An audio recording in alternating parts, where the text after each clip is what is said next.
think that I have certainty in them, that I know they're wrong. You have certainty in them, but you know that they are wrong. Yes. Okay? And then certain things that I know they're right, I don't have 100%. But you don't have certainty. Okay. Like I said before, belief is one thing, certainty is another. Certainty is proof. I don't want to get so much into, I have to say a little bit. Certainty is yakin. There's a knowledge of certainty, ilmu yakin, ainul yakin, and haqqi yakin. It goes beyond that also. Let's just put it very simple so everyone can understand. Certainty, there has to be proof. And you experience the proof. Okay? That is certainty. That is real certainty. Now you're saying that there are wrong things that you've picked up here and there. You know they are wrong. But you are certain of them? Certain of them of what? Not certain, like I have a confidence in them. Right, so now you're changing your words. No. You had a belief in them and you have some experience in them. That doesn't mean certainty. Certain things are taught to us in life. You listen, you believe, and you practice. Correct? But now, being in this way, you understood that that is wrong. But because you've believed in them for so long, you've experienced them so long, you've practiced them so long, although in your mind you know that they are wrong, you have not believed in what is right for too long. You have not practiced what is right for too long. You have not experienced what is right for too long. Correct? So, how now, if you don't practice that for too long, how are you going to cut your attachment to the wrong things?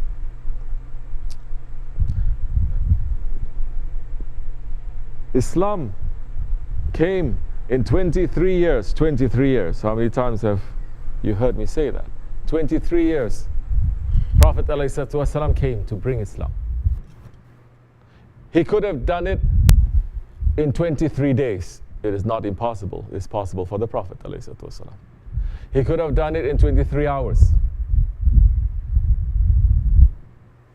But he didn't. The Quran was revealed in 23 years. Only after 23 years the ayat was given, today I have completed your religion for you and I have chosen al-Islam as your religion. 23 years. Haqq, Prophet ﷺ is showing us, Haqq came and it took 23 years for it to really establish itself and to produce some results. He could have done it just like that. The Quran could have just come down as one book, just like that in one day, one moment, as it perhaps came to the earlier prophets. But it didn't. In fact, every ayat of the Quran and every hadith didn't just come down from the sky. It was pulled by what is happening here in this world. Correct or not? Some incident happened, situation happened, question happened, so it's pulling that wahi, that ayat, it is pulling that golden words from the Prophet ﷺ to give guidance. This is showing us now that there is a direct link between what we need and what we want and how that help is going to come. If we don't ask, it's not going to come. This is the divine protocol. And different times, different wants, different questions. Different time, different needs, different questions. And each time the answer, although it may seem like it is the same, it is maybe opening itself up more and more to fit into that situation. Correct? If I asked you, what makes you happy when you are 15 years old, it must be different by the time when you're 50 years old. Same question. But the answer, it is different. So that protocol, it is showing now for all of mankind until Judgment Day. If you want your situation to change, you have to ask. First, you have to see that there is a need for it to change, and that change is going to be what? All at once? No. It could have happened to the Prophet ﷺ all at once, but it didn't. It takes time. Tariqat, spirituality, takes time. Those who are thinking they're coming for a quick fix, that is not Islam, that is not in Tariqat. If you want a high, to feel a good feeling, that's different. That one you may get just like that, but it will also disappear just like that. Because Sahabi Kiram, they were not just there for the high, they were there to change. They were there, they had believed, they had practiced, they have experienced the Jahiliyyah. And they left that, not in one day. Prophet ﷺ is showing some, according to their stations, right away. Some, it takes a little bit longer. Some, they have to wait for the Prophet saying something before they change. Some, they have to wait until Allah says something, then they change. Some, they wait until the end of 23 years, then they changed. Some, they wait until Abu Bakr Siddiq came and Hazrat Umar. Then they changed. Correct? There were Sahabis just like that. And there were some Sahabis, like later on, after the conquest of Mecca, then they became a Sahabi. Some, like there was a rabbi who became a Muslim only in the time of Hazrat Abu Bakr, Hazrat Umar's time. Because he was waiting for certain signs. But it takes time.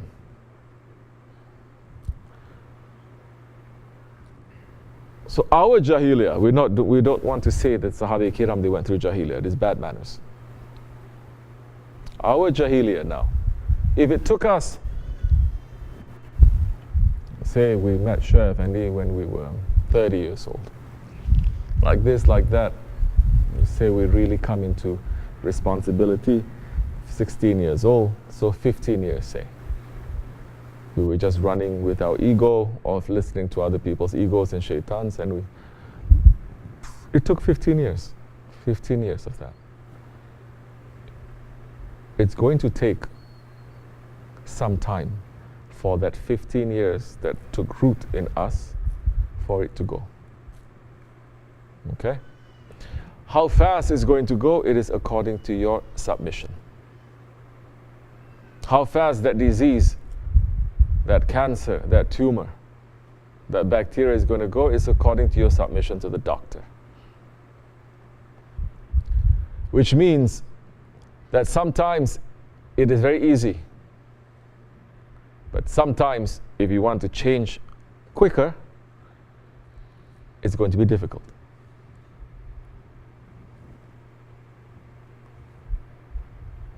If you go through that difficulty, and if you change that into something that is good, then it will have a hold on you. More questions you have, more you're not challenging yourself, more you're not looking for an answer, more you're just sitting and just waiting, the longer it's going to take. More you're questioning yourself every day, questioning yourself, how a good Muslim I am today. Was I a Muslim today? What are the actions that define me as a Muslim today? What are the actions defining me as a murid today? What did I do for the sake of Allah? More you are doing all this, questioning yourself, meaning you're not believing in yourself. When you question yourself, you don't believe in yourself. Then that one who is stronger than you, he will give that belief to you. The more you're putting yourself up, the lower you're going to be. More you put yourself down, the higher you're going to be. You understand? Be with those ones and don't be stubborn. So many are stubborn, right? Right? Right? So many are stubborn without even knowing they're stubborn. I'm going to ask you something, you say something else. And how many times you've heard the story of that murid? Once upon a time, there was a Shaykh who was going to the Hajj. Another Shaykh then sent his best murid to accompany that Shaykh. Because in those days, the Shaykhs, they don't fight with each other. They don't fight over murids too. Those who are fighting, they're not real. They say, you want to go, go. You want to stay, stay. Just don't make fitna. You want to go, go. You want to stay, stay. If you want to make fitna, go ahead. You're only digging your own hole. So that murid from another Shaykh went with that Shaykh to the Hajj. Those days, the Hajj, they're traveling by foot. That time is a real pilgrimage. They are traveling. They don't enter from one chair to another chair. Suddenly, it's there. It took them time to bring themselves understanding. I am a traveler, looking around, understanding the different lessons, the different secrets as you travel. It's necessary. So if you're not preparing yourself for Friday nights, Thursday nights, you say to me, you want to go to the Hajj? I say, go. You'll never be prepared for the Hajj. You don't know. You think preparation is just cutting a ticket, putting on clothes, and saying labaik? It is something else. If you're not changing whatever that is inside. It took them a long, long time to reach there. In that journey, the Shaykh did not speak a single word to him. Nothing. So the murid now has to watch everything which the murid is supposed to be. Watching and observing. And so many times, to be a real observer, you cannot put yourself there, correct? If you put yourself there, you're not observing. You have to pull yourself back. And you have to just let things happening, and you learn. These days, murids are not even observing anything. Because if you observe, you say, this is my role model, you're going to do. You're not going to do something else. That means you're not observing. If you do something else, that means you're in disobedience.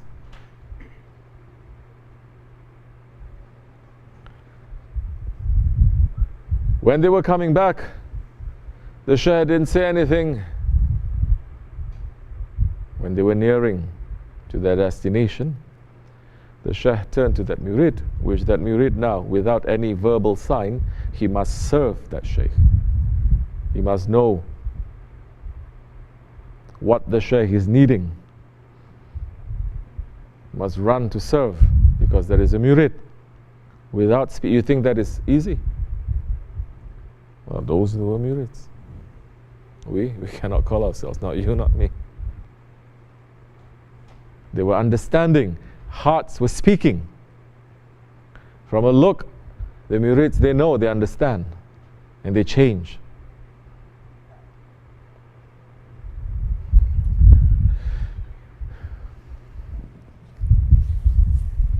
They were coming back.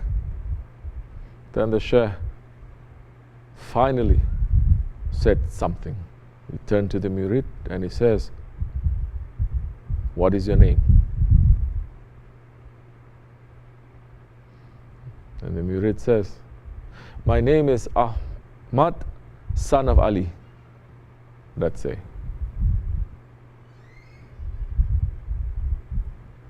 They continue on their journey. They finish their journey. The murid kissed that Shaykh's hand. He went to his Shaykh. After some time passed, the Shaykh sent a message to the Shaykh that just went to the Hajj, asking a question saying, how is my murid? Listen carefully, these are not, sohbats are not just stories. And if you're not taking this and putting it in your life and experiencing and practicing, you will always have an attachment to the wrong things that you are picking up that is having a firm hold on you.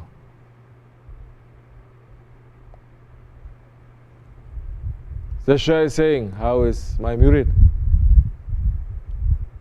That Shaykh who went to the Hajj says, he is good, but he talks too much. I asked him his name and he gave me his father's name too. We know this. We've heard this story. How many times when somebody asks you a question, you never give an answer? Going around and this and that and a reason and this.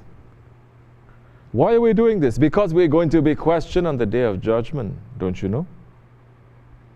And if we don't give the proper answer, we're going to suffer a lot.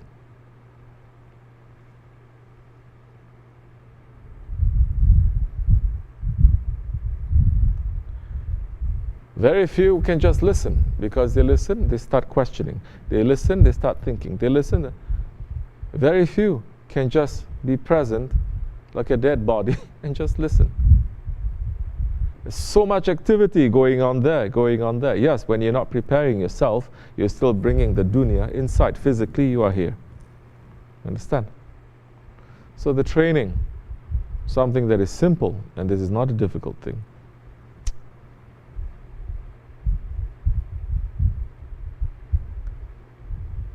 To say what is necessary, not to be busy with Malayani.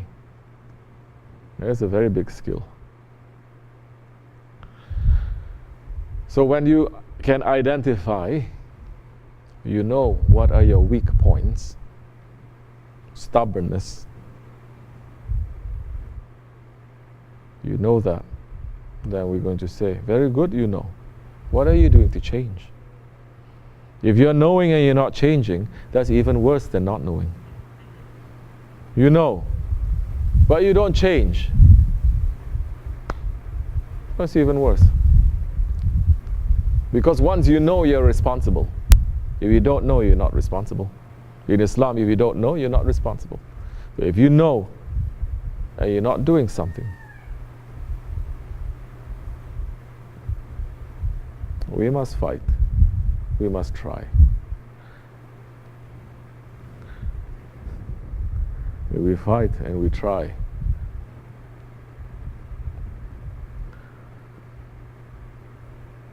That time it is a holy struggle. And if we die when we are fighting and trying, we will die a holy death. But for those who are doing work, you don't have too much of the luxury to say, well, I'm just trying. No. Those who go to the next station, you cannot just try. You have to succeed. Person who doesn't know too much construction, we say build chicken coop, they built it, it's broken here and there. They says, well, I try. We say it's okay, because it's only a coop. Now, if you're building a whole building for people to live in and to stay in, and you build it and it's broken here and there, you cannot say, I just try. You tell me to try and this is the best. You know, you cannot, because now you have a bigger responsibility. That's why people who have big responsibilities, they don't say it's no longer I try, they say I have to do it. It's not perfect, but I have to do it. And if it's not perfect, I'm going to try to find a way to make it better and better. They don't give any excuses. Correct? Everybody going to work. Go to work. Next day, don't go to work. Next day, go to work. Next day, come late to work. Your employer asks you why, you say, well, I try my best. This is the best that I can do. You think that will fly? You think in the dunya with that kind of attitude, and if it's going to be accepted, then why we think that in Akhirat it is so cheap and it's so easy?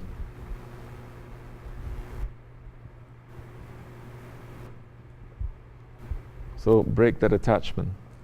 Reattach to something that is good.